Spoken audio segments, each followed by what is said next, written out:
And we are live officially. We just talked for 20 minutes. No, I'm just kidding. Welcome, guys, to the Business Growth Insiders podcast. My name is Jeff Evans. With me, as always, is Lisa McGuire. Lisa, how are we doing today? I'm doing great, Jeff. I'm so excited Awesome. about our guest today. Me too. We are up to episode 21, everybody. And because of episode 21, we have a very special guest. His name is Paul J. Daly. Paul, how are we doing today, my friend? I'm doing really well. It's great to be here. It's an honor to be asked, and 21's a good number. I was once 21. Ah, there it is. Dad joke. Landed. Dad joke landed. All right. Because we like to break down the fourth wall. We started the show and I hadn't hit live yet, so that's where the joke is coming in. But let's get right into it today, guys, because this is just such a great guest, and I'm so excited to be able to ask him a ton of questions, not just for the show, but for my own personal use as well. So let's get into it. Paul J. Daly is the founder and CEO of Congruent, a full-service creative marketing agency, and the author of the Automotive Manifesto: How Brand Connection Can Save Retail Automotive. We'll get right into it. After his first startup, Image Auto Rim Doctor, was acquired in 2018, Paul pivoted his focus to helping other businesses scale using the skills that made his business successful through his execution for sales, recruiting, internal alignment. Additionally, Paul's company was one of the very first invited into the Vayner Mentors program back in 2018, which is awesome and certainly something we're going to discuss today. Paul's a prolific contributor on LinkedIn, Instagram, Facebook, and Twitter. He is the busiest man I have seen and is the host of the weekly Clarity Compressed podcast because he has enough time, apparently, more than most of us, which has featured guests such as Carvana's CEO, Ernie Garcia, New York Times bestseller and StoryBrand CEO, and my favorite Christian author, Donald Miller, and business marketing master, Gary V himself, a Philly native. We won't hold it against him. Calls Syracuse, New York home with his wife, 4 children, 3 dogs, 2 cats, and whatever other pets his kids can talk him into. That is enough of the bio. My goodness, I'm tired just even expressing that. I'm bio, ready for brother. a nap after that. Jeez, man! Like, wow, Oh, you have crap. you have literally figured out time. And we're not talking about time today, though, but we are going to talk about your personal brand, your business, your book, your own Clarity Con that you've created. My goodness, Paul, just take us a moment and just kind of let's kind of walk through some of the beginning stuff here, going right into your introduction to Gary and Vayner Mentors. Yeah. So like everything you just said, as you're reading through that, I'm like, holy crap, it's been no wonder I'm so tired. It really is. I think that a lot of small business owners can kind of feel that way. Like if they were to sit and write down everything they actually do and everything it actually took them to get to even wherever they are right now, I think it can really look overwhelming. Like that, when you read that, I was like, it's pretty overwhelming, actually. And it really kind of comes down to one thing for me. Is I've been putting some time and energy behind thinking about the concept of starting and realizing that like you can't succeed until you fail and you can't fail until you start. So you have to start. And like everything you read is really just, including Gary, which I'll go into in a second, really just has to do with the fact that at some point I started and I failed a bunch and I started again and I failed a bunch. And so all the things that you read are the results of a lot of starts, a lot of failures, a lot of learning, a lot of starting again. And so like that really is the secret sauce. And that's, I guess, really, there is no secret sauce, right? It's Well, that is the secret sauce, though. But I do want to get into Gary, but Yeah. you bring up a good point, and I do want to ask a question, and that is, entrepreneurs have a really hard time finishing. So most of us that start businesses or start careers, we start them, we don't finish them. Yeah. So how did you get to that point where you were able to kind of just push through that barrier and able to finish?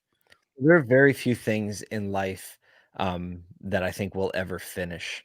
The most important things we won't know how we did until the last day of our life, right? Like that's the person I want to listen to, the person that made it through, right? Because I don't know what's going to happen with my family. I don't know what's right. I know what I want to happen. And so in business, one of the very few things that I feel like has ever finished was the first company that I built. I started in 2003. It was acquired in 2018, and I didn't start out growing it or building it, running it to have it acquired. It just happened. And when that happened, I remember saying to my wife, I was like, this may be one of the very few things in my life that I've ever finished. Right now that there's an end to it, right? It started and it ended. Now, a lot of the things carry on. So I like most entrepreneurs struggle with finishing. Like I struggle with, it's like, I call it 7/8 disease.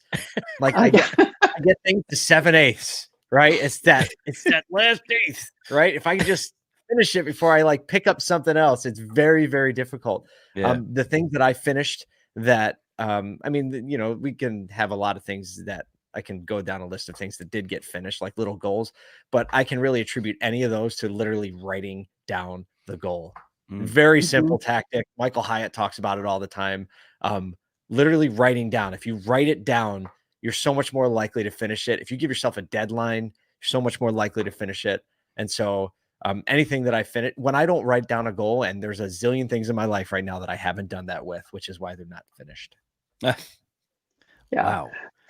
But I think, Paul, too, one thing is entrepreneurs are always about improving and making it better and looking for new opportunities. And one thing that, we met back in pre-COVID, back in January in Nashville, we were both at a Business Made Simple workshop with Donald Miller. It's called Mission Statement Made Simple, and had a chance to connect there. And just listening to your story of some of the things that you had done, but one thing that really caught my attention as we had just started this podcast is you had over 100 episodes in your podcast.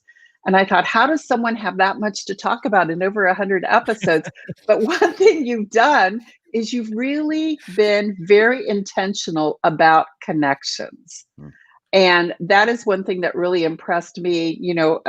I knew that you had had interactions with Gary Vee. I listened to your podcast, Guy Kawasaki. That was pretty impressive. You had him on there, all kinds of things such as that. So tell us, how do you meet these folks? How do you make these connections, and what's your approach? All right. So every guest that is like a notable guest that has been on my podcast did not come because I reached out to their PR department and went through the channel to get it. It just doesn't happen. My only success in getting kind of higher profile people on my podcast is being in person in some way, shape, or form with them. Back when we used to travel and go to live events, that was my secret sauce. Like Ernie Garcia, CEO of Carvana, he's a big deal. He's in the news, CEO of a publicly traded company that's all over the news. There's stuff. I saw him speak, and I beelined it for the stage when he was done. I introduced myself and obviously tried to make a good impression, tried to be, and before you know it, I have his cell phone number. Before you know it, right, he's flipping me to his assistant so I can get him scheduled, and he's on the podcast. Don Miller, the reason was on the podcast is because I have the Instagram story clip too. Like you mentioned it. I knew he was going to be there. I knew it was going to be a small group. Right. So I said, I need to make a connection with him, and hopefully that Guy Kawasaki, same thing. I was at a live event. He was there. I asked, I tried to always approach the person I'm asking with some level of value proposition for them. Not, will you be on a podcast so my podcast can be better and I'll feel better about myself? My ego will inflate and all those things. What do you think? Is it worth your time? Right. And that's the answer is no to someone. They have other things to do. So it's always contextualizing my podcast, my audience, what I'm trying to accomplish in a sense where I feel like they will actually get some value out of it, and like really trying to. So it's almost very similar. Like you could probably come up with a story pitch for each one. Don Miller teaches a story pitch on like why they should be on my podcast, but I always have approached it with that. And there've been ones that haven't worked out. People that I'm still trying to get on. But it's always been in person. So boiling that down, like my personal thesis, the thesis of my business, I went to the Mission Statement Made Simple event and had the soul crushing moment, which I deserved. I kind of enjoyed it, is where, I think I'm pretty good at messaging. I'm a story brand. I've been on story brand for a long time. I've walked other people through it. So I get in there, get this mission statement. I'm working on mine. Hey, if I get away, I'll be able to get this together for my business, congruent, my agency. And I read it to Don. I'll share mine. I'll read it. And he's like, I don't know what the heck that means. And I was like, oh, I thought it was so good. After I help other people do it, I can't even do it for myself. Well, you are not Oh, alone, man. Paul, and that is the beauty of StoryBrand. Is it's so hard to do for yourself, and it's hard to do that. So that's why they have the guide program. A mechanic's car is always falling apart, right? Because he knows how to patch it together. Exactly. So what I landed on, which I love, and it's on the wall now in our conference room, and it's on our shirts, and like we rally around it, is this very simple fact: business is more meaningful when people connect on a human level. Mm-hmm. And that's it. Straight and to the point. We're a creative marketing agency, so it guides the work we do with our clients. We really circle in on the human element of business, the human element, like you're connecting people to people, and people connect on human terms, not in technical terms and not in practical. It's human terms. Yeah. So that really has been my trajectory with my podcast, with my businesses. And so I was able to define that, and defining that was a very important moment of clarity for myself, for my company. It's the reason that we connected in person. It's the reason I got guests on the podcast. It's the reason things happen. The human element is why things happen in business. Yep. Exactly. Yep. H to H, human to human. That's kind of where we're going with all of this now. It's no longer B2B, B2C. It's always been human to human. But now there's stories on Instagram, right? So we're about to see a lot of people's dogs. Yeah. And a lot of people's shorts and business shirts up top, because that's right. That's what I'm going to be doing myself. I'm wearing pants. I got pants. Are you? On. Yeah, I have pants and sneakers and everything. Impressive. I'm wearing sweatpants. But they're champion sweatpants. My wife likes them. Yeah. All right, so let's back it up a little bit, because I definitely don't want to go over to miss the part about Gary. So let's go, because everybody knows who Gary Vaynerchuk is now, obviously, and you've had the opportunity to kind of work, but you've had the opportunity to work with his team and him and meet with him and all that. So kind of take us through that story. How did that all kind of happen? So just like any good story, right? It's a lot of things led up to one event. So it all started, I'll keep it truncated. So it all started, I was growing my reconditioning company, the first company I built. And I said, hey, I should have a leadership team, because we were like 7 years in, we had no leadership structure. I was the typical, Wizard of Oz, man behind the curtain, spinning the wheels and dictating everything. And we probably had a team of, I don't know, at that point, probably 15 to 20. So it's a lot of people for one person to be the center point of. And a lot of entrepreneurs, right? Like you're the center point of everything. And I was like, I think we need a leadership team. I read a book by a guy named Dave Ramsey called Entree Leadership, where he talked about his business and scaling his business. He had a conference in New York City called Business Gets Personal. And it was where they were going to talk about the failures of business, not like the big successes. So I thought that was kind of interesting. I knew Dave. I was just growing a leadership team. I'm like, hey, we can take our leadership team to the event. New York City is only about 4.5 hours from us here in Syracuse, so it was close. He was going to have a guy named Seth Godin. It was going to be Dave, a guy named Seth Godin, and some guy named Gary Vayner, something I couldn't pronounce. I was like, all right, well, I'll go for Dave and for Seth. So I went there. Gary gets on stage and starts cursing. Of course. And it's a Dave Ramsey audience, right? Yeah. So you can just feel the oxygen get sucked out of the room. Like the first F-bomb he drops, and it's just like, I looked over where Dave was sitting. I was like, Dave's probably going to start sweating anytime soon. Oh, man. And so Gary stops. He goes, he noticed, and he says, how many people are really offended that I just cursed, right? And probably like 90% of the hands went up. Because people were apparently offended. Like, I grew up in the city. I wasn't offended, but I was shocked. Yeah. And so he said, well, like he usually does, like, well, I believe that like me giving you as authentic me as you can is how I'm going to bring you the most value. I'm kind of pumped up because now I know I have to work 10 times as hard to win you over and bring you value. So he went in, and that was when the Ask Gary V show was just starting. So he was like, I'm going to give my keynote in the form of asking questions. So people just started lining up, asking him questions. After like the first 2 people, he answered their questions. A whole lot more people got in line, because then he kind of won them over. Like, I want to know what this guy thinks about my question. So he went through his keynote. He said, all right, here we go. How did we do? He got a standing ovation from that crowd that standing ovation. I was like, this guy is something else. And so I had one note. The other 2 guys had a bunch of notes. With him, I had one note in my book. It was like, you have to become a media company. That's all I had right. written. Like Dave, I had 2 pages. Seth, I had pages. Him, you have to become a media company. That was the moment where I was like, I have to pay attention. I was a believer in his thesis that every company should become a media company and start putting out content as a way to growing their business, regardless of the industry they're in. So started following Gary, really started getting my marketing education from following all the massive amount of content he was producing. They moved to their new place in Hudson Yards. I was in New York City for the day. I just flew to New York City so I could walk around and think literally for the day. The city's like my white noise where I can think.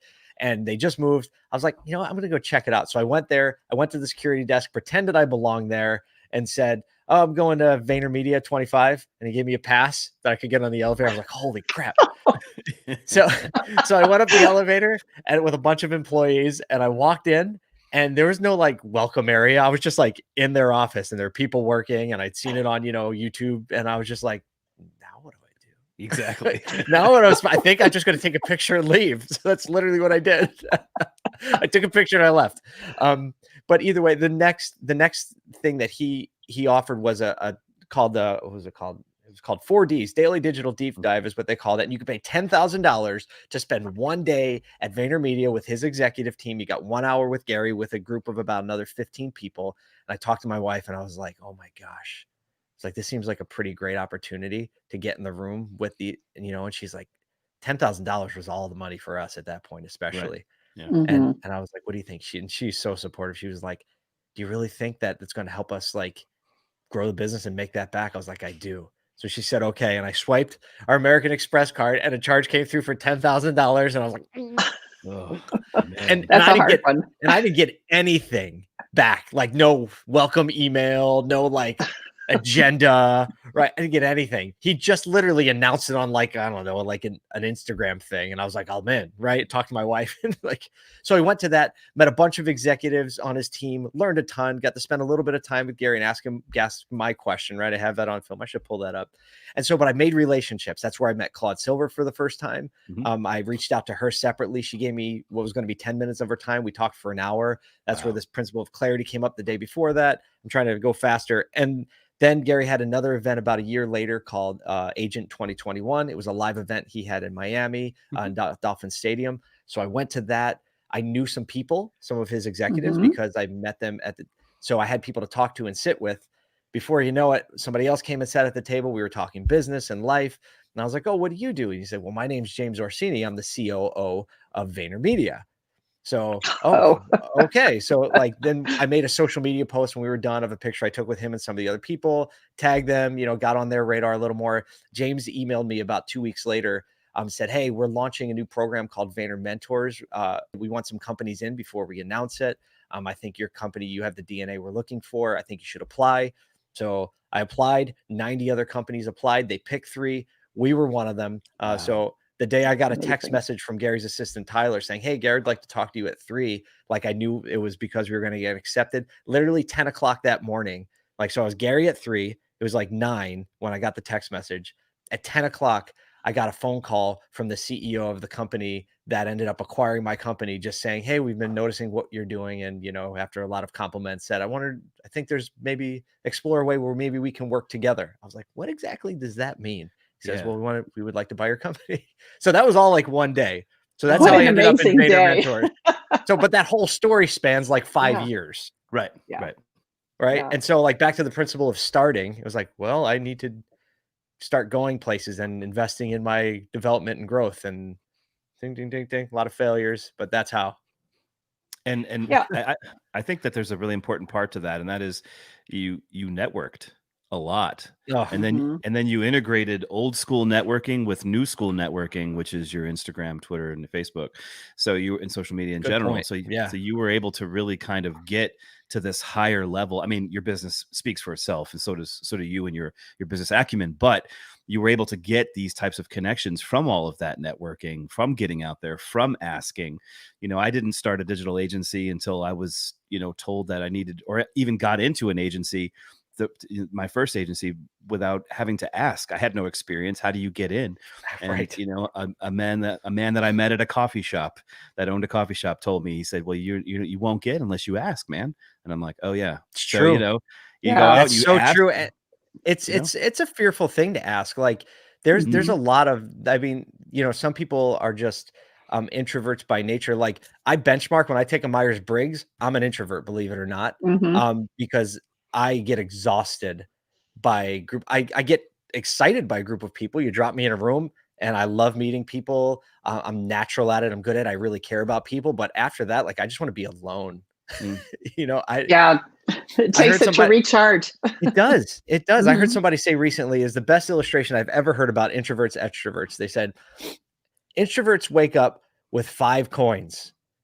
And every time they have a conversation or an interaction, they spend one of them. So by the end of the day, they have no coins and they're exhausted. They said an extrovert wakes up with no coins. And every time he speaks with someone, he gets a coin. So every interaction he has at the end of the day, he's got a ton of coins and he's excited. I was like, that's a great example. Wow. That is a great example. Illustration. I wish I could remember where I heard it, but I didn't come up with it. Yeah. Well, Paul, the other thing that I heard from your explanation of your story too is you saw the opportunity to start a media company. You saw, you saw this idea, you saw it was going to be something that was big, and you saw that vision and you went after it.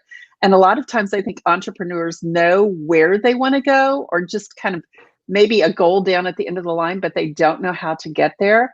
And so the start piece, your advice on that, the start piece is, where do you start? Well, you start with the first step, and just, if you don't know what it is, do something that you know you're going to have to do to be involved. And that activity causes that momentum, and it causes that to come through. So tell us a little bit about, okay, you knew you needed to become a media company and create this content. And this is where I'm really leaning in to listen to your answer, because I know when I work a lot of clients, and even myself, how do you do all that content? How do you know what to post? How do you know what represents? Do you need a team? How does that take place? Yeah, I mean, those are all amazing questions and observations. I just want to clarify, I didn't start a media company as a media company. I started with what I had, which was an automotive reconditioning company. Our only audience was car dealers within, like, I don't know, we'll say a 250-mile radius of Syracuse. Wow. A very finite amount of people. And at that point, like, there wasn't a lot of bandwidth on YouTube. I started making stuff for our company culture first. So when I met Gary, I had started making content just for company culture. Actually, I bought this little palm quarter here, right? And it makes a noise when you open it up. I must see if it does it. The battery's probably dead. Oh, yeah. That's how long it takes to turn on. Wow. And so I bought that to create content for just our internal culture. So I knew that we had a difficult job working on vehicles, painting and doing things to them that was really meant to do in a body shop, because we're doing it outside in New York winters. So that's a hard job. So people have to believe in what they're doing and who they're doing it with. So we developed a whole company culture framework called Provision for Life. And we just started making content about our team right before we could even show it on YouTube, because it wasn't like you couldn't stream stuff on YouTube at that point. So we made videos and stuff for like in-person events quarterly when we bring people together. So when I saw Gary and he was like, you have to start making content for other people, we had started making content then, but then I was like, okay, how do I be a media company? I didn't want to be a marketing company for other people. I just wanted to start making content for dealers. And what we actually did was, I read a book from a notable automotive thinker, and he wrote this new book. And I said, yeah, I think that's something dealers need to know. So I started making a content series around that book, just videos that like summarize the book so dealers could watch the video quickly instead of reading the book, and gave out the book with, the author was cool enough to give me some books, because he was like, you're making videos about my book, it's like automotive. Like, yes, sure. and so I started doing that internally. And so I brought on an intern just to make that could, use a camera for video content. And little by little, people started seeing what we were doing and said, hey, could you make stuff for us? And so as I developed our media company, basically I tried to just get enough client business making videos. Back then you could, just make videos for people. There was no real marketing aspect to what we were doing. We're just making videos. And I did that to make enough money just to pay the staff that was making, spending their time making stuff for my company. So little by little, that did develop, into what it is now, which is a full service agency with clients all over the country. But way back then, it was just, I need to promote our business. And even, I guess, more micro than that, I need to promote our culture within our own walls. So what do you need to do that? Now here we are. Cause like back then we didn't have the technology. This thing is all you need, right? Like no one has an excuse. And I'm holding up a phone. If you're just listening, an iPhone 10 or 11, whatever that is, that's all you need to start. We are just blessed with, platforms and outputs to make content and, put it out there without any input from anybody else, any other staff. And so, your next question, what should you be making? I think really a combination, we have the first two steps in our process. We walk our clients through and we can abide by ourselves, our honesty and empathy. You have to make content that is really authentic to who you are, and then understand who it is you're talking to and try to frame up who you are in a way that they would or should care about it. So, there are a lot of ways to go from there, but that's my basic answer. Like, make content that talks about who you are in the context of what the other person you're trying to talk to cares about. And, like Donald Miller would say, you're not the hero of the story. So don't lead off saying, hi, my name's Paul. I have a marketing agency and we make great videos for people. And when people buy our great videos, and their company can do better too. It's like, that's not the approach. The approach is like, making videos is like hard and nobody has time for it. And you probably don't even know where to start. And everyone starts nodding their head, right? Yes, that's true. It's like, that's why, I help people make videos in a way that they don't even have to think about. Before you know it, they see themselves on social media and really think that they look good, whatever it is. Right. Yeah. Yeah. Well, part of that content that you're creating is also podcast. So right now you are 135 episodes in, somewhere like. I have to. I can't believe I've done anything for that many weeks in a row, but it's 137 this week, and 137 every week without fail. It's my assistant puts it on my schedule. Is like, you gotta make a podcast. You gotta make it. And it's like, oh, we're gonna bump it till tomorrow. We're gonna bump it till right. So now it's on the schedule for today. We launch our podcast every Tuesday morning, which means it has to be uploaded Monday night, which means it has to be edited Monday or over the weekend or something. So I will be making 137 today. Topic to be determined. Well, I think that's great guidance for people who are considering making a podcast. It's, you're talking about things that and your expertise, and being that authentic person, that personal brand. So, the other thing is you've developed this personal brand. So how do you go about doing that and integrating it into your content? What's the one thing that we need to know about creating a personal brand where people are worried they're going to talk too much about themselves? Right. And you certainly will talk too much about yourselves if you're not very intentional about it. I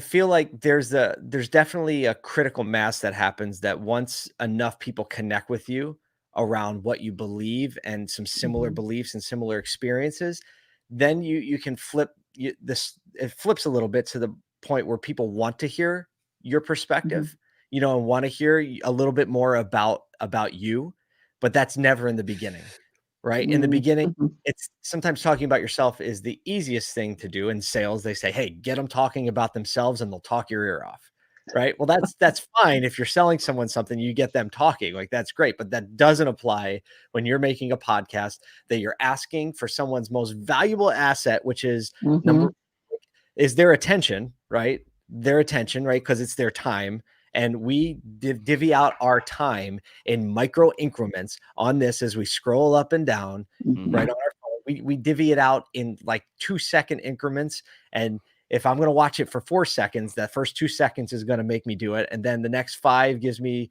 the chance to earn your next 5 seconds of attention. And the second we're bored, right, we're gone. We're gone. Last night on LinkedIn, I'm scrolling on LinkedIn and an ad comes up. And it's an ad for like this private jet company, right? Like they've obviously got me wrongly targeted because I'm far from that. Right. But it's like a private jet company. I was like, oh, let me see how much it costs, right? How much does it really cost? But I spent about a minute thumbing through this ad's website, and then I was like, oh, I'm out of time, and I just flipped off. You know what I mean? And so like there, LinkedIn, it's like that ad just wasted my time. It was irrelevant, right? I didn't get any value from it. And so we divvy up our attention in micro increments. So if you're going to start a podcast, you really have to understand what is going to be worth someone's attention. And I actually have been thinking about this in terms, because a good friend of mine, Peter Cooper, he's a dealer, but a brilliant thinker also in Pennsylvania. And he said, I don't know if it's much the time and attention. He goes, but it's almost the emotional energy that what you watch either takes away from your emotional energy or contributes to your emotional energy. I was like, that's a really great point, because I like that. People keep watching and pay attention to things that are contributing to their emotional energy. Well, I guess, I don't know, as that came out of my mouth, I mean, I watch news all the time that does not contribute to my emotional energy. No, that sucks your emotional energy. It literally strangles it and buries it. But when I latch on to things that do contribute to my emotional energy, right, because they're relevant or they're encouraging or they've given me some kind of answer, then I do think of it in terms of value. Right now, in our culture, in our speed, we want a whole lot of value and we don't want to have to work to get it, which means your content better be sharp, punchy, get the value proposition out there right up front, and then you earn some more time to go deeper. So it's almost like on the surface and then the deep dive, but you got to get the attention on the surface. So what kind of content? It really depends. Interesting content. If you don't think it'd be interesting to someone else, then just revamp, right? What's interesting to people? You got to start there. I mean, I just did it. I put a piece up on LinkedIn from the weekend where I did a trick shot, right? I saw that. I was holding a baby and I threw a basketball from about, probably be equivalent to about half court, and it went in. When it in, I played, like the Thug Life theme song, right? Just because it was fun. and so, yeah, that's how I introduced my kids to Snoop Dogg, which is probably a mistake. So I did that, and guess what? It did well. Why? Because it was interesting, because everybody loves a good trick shot. And it's entertaining, right? So when in doubt, entertain. If you could just come up something that's a little bit interesting, a little bit entertaining, or just super relevant, if you lead off with that, you're going to get more attention. So what should you talk about? People think they're uninteresting. I disagree. I think a lot of people's lives are much more interesting than we think, because we live in like this reality TV world where it's like, it's like, where'd you get that hat? Right? Tell me about or show me where you got that hat. And for some reason, like, it's not interesting to you, but I would probably find it interesting for some reason. So, I mean, that's a lot. There's no magic formula. Yeah. Be yourself, I think it goes for sure. Right. Yeah. But also really respect who you're trying to talk to and get in front of those people. Don't waste people's time. It goes back to the relationship, being human. That's absolutely connect on a human level. If you connect on a human level, you could be the stuffiest professional in the world, right? You could be just super stuffy, but there's something that guy feels some way about, right? On a human standpoint, he's got grandkids, or he's got a Maserati, or he plays golf, or he, something. It'll be really interesting to see what LinkedIn Stories does to the business professional, specifically online. Because I'm really interested to see. This is going to be a huge experiment in how people react to this, especially now that it's come out still in the COVID area, right?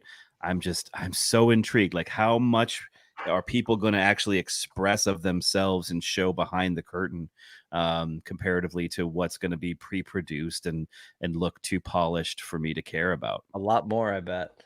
Yeah. I wish I could tell you I was excited about it. My mentality on new features. Some people get all excited. I'm like, crap. It's just one more. Another thing to distract me, or I have to learn, or like I was just figuring out the one game and now there's this new game and now you have to like it. So I wish I could tell you, like, I get so excited when new stuff comes out. I don't. Let's go back to chopping down trees for firewood. Well, nice. And it's why we never finish. It's because new stuff keeps going. Right. It is literally impossible to finish most things in life because of like the moving target. Yeah, that's true. Which kind of gets you back to basics. I'll let you go where you're going to go from there. No, it's all good. It's all good. So, before because we could talk all day long, obviously at this point, but we're over the 30-minute mark. So I do want to kind of bring it back, and kind of and land this plane, if you will. Yeah. You've got a mantra. It's called Pursue Clarity.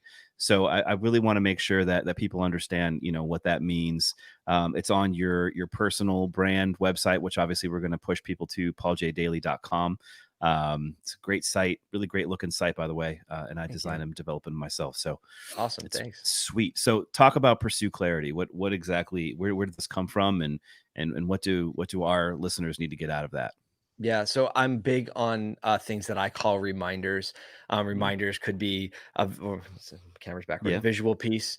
It could be a couple of words. I think that when people can like wrap their mind around one small thing, and if you can tie some other level of meaning to it, you no longer have to like think about the whole meaning. Like the reminders just remind you of it, and then they become useful. Like no one remembers a paragraph. Like back to story brand mentality, no one remembers a paragraph. So Pursue Clarity. Is my way to remind myself of what I should be thinking about and spending my attention to. And also, it's turned into what I encourage other people to do. And clarity, like Pursue Clarity just by nature, if I just say that word without any explanation, I think people would probably say, oh, that sounds like a good thing, right? Like that's a good exhortation right there. Let's pursue clarity. But then like, what exactly does that mean? So like by nature, it's even a little cryptic. Like the Pursue Clarity is not very clear.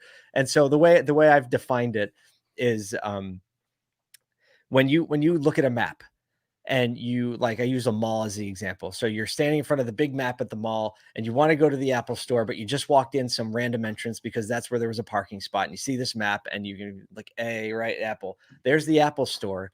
But that Apple store is completely meaningless. The map is completely meaningless unless you know the one most important part of information, which is where you are on the map. It's the you are here. So pursuing clarity, the way I define it is like getting perspective on where you are on the map, right? Because then you're going to walk a little bit and then you need to know again, like, where am I between where I started and where I want to go? So then I can adjust. So if we pursue clarity on and have great perspective on where we are on the map, on the journey of where we're heading to, then we can make real good decisions. We can clearly see, are we going in the right direction? Do we go to a different direction? Do I even want to go there anymore? And so that mentality, life for me is this constant reevaluation of seeing and getting perspective and clarity on where I am on the map, so I can understand, I can reevaluate where I want to go and see where I am. Am I heading the right direction? Do I need to correct, or do I even want to go there anymore? I love it. I love it. So it's being self-aware. It's constantly bringing it back to where are you and where you want to be. It's about your goals. It's about life. It's about, taking care of life and not letting life take care of you, if you will. Absolutely. I Right. love that. I Mhm. love that. And this flag on my hat is just basically each line is a letter, CLARITY is for me. So it symbolizes that. And the circle is just this symbolic of connection, right? Things stay connection. So like all of that's wrapped up into this thing that just looks like lines in a circle on my hat, ties into, but all of that I didn't just sit down and figure all that out, right? That comes by starting and figuring out and adjusting and all that. And in 5 years, it'll be something, some different nuance of that, I'm sure. Awesome. Well, one more thing, which is a huge topic. So we'll, as you said, we'll truncate, of course. Okay. Yep. I read on your site, and I love this. You had this equation. It was sales conversion equals one sale, branded conversion equals religion. I absolutely love that, and that's basically kind of what you do. Is you're a branding guy, right? So what exactly, what does that mean to the other business owners out there? Yeah, I can make it really simple. So a Cool. lot of people focus on what we call bottom of the funnel activity. So you have a Right. sales funnel, right? And all the possible buyers going to the top. And as they get closer to consideration of buying, then eventually, they fall out, a little lead falls right out of the bottom of the funnel. And everyone spends all their time and attention trying to like snipe that person when they fall out of the funnel, right? Because what do we Right. do when we get a salesperson? We get a sales conversion. We made a sale. We ring the bell. We high five. We get excited about it. But next time that person is in consideration for whatever your product or service is, if you don't have any real brand connection with them, guess what? You have to do all that work again. However, if you really communicate your brand well and make your brand connect with somebody else, and you make a brand conversion, that means somebody now understands, like, we think the same way. We believe in the same things. The next time they're in consideration, they don't even go in the sales funnel anymore. They don't go in your competitor's sales funnel, right? They come right back to you. So when I say it equals religion, so sales conversion, you get a sale, you high five, you ring the bell, you got one sale. If you convert somebody to your brand, I say it equals religion. And what I define religion is not a theological thing, but religion is a part of someone's actual person. It's a part of their behaviors. It's a part of the way they think. So if you convert them to your brand, it becomes part of how they think, which means it becomes part of what they do. And so I want to work for the brand conversion, because that equals many sales over time with a lot less work in the long tail. That's what I mean. Sales conversion, brand conversion. Love it. Absolutely. Yeah, that's great. That sounds awesome. Lisa, any other questions that you want to ask Mr. Paul J. Daly before we wrap up our show?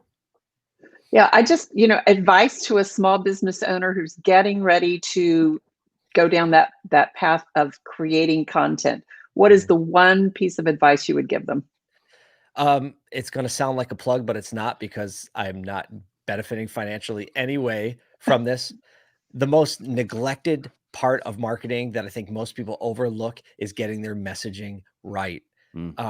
People want to make pictures and videos and all that, but if your messaging isn't right and you don't have a clear trajectory of that, you're just making stuff. It's not going to be connected. I think the best $297 you can spend is by signing up for Don Miller's Business Made Simple University and take the Story Brand messaging course. It will completely change the way you look at messaging, and it should, if you do it, completely change the way you approach content creation. Awesome. And I'm going to amen that. You see him, you tell him I said that, or whoever you talk to over there at Story Brand. Yeah, all day long. That message is important. Awesome. Yes. Well, Paul, thank you so much for being on our show today. I can't thank you enough. I know that Lisa was thrilled to have you on as well. This has been just an awesome show, and we definitely were going to have to ask you back as well to go over how you take care of time, because you seem to have more time in the day. You're bending time. There's 17 people on the other side of this desk waiting to talk to me right now. There's no one there. And 4 of them are your children. Yeah, right. We don't hear the baby crying. Mine are downstairs screaming as well. It's what we deal with here. It's what we do now. World. That's right. All right, guys. So if you go to pauljddaly.com/merch, he's got a 25% off if you use code insiders. That's pauljddaly.com/merch, code insiders. He also has an amazing book, tons of great content. Go find his podcast, Paul J. Daly, on YouTube. It's phenomenal. I've watched and listened to quite a lot of them myself, and will continue to do so. Paul, thank you so much for being on the show, brother. We really appreciate it. Guys, it was really my pleasure. Thank you. Yes. Thank you for being so generous with your time. All right, guys, you know the rule, you know the drill. Take your business and grow. Thanks, guys.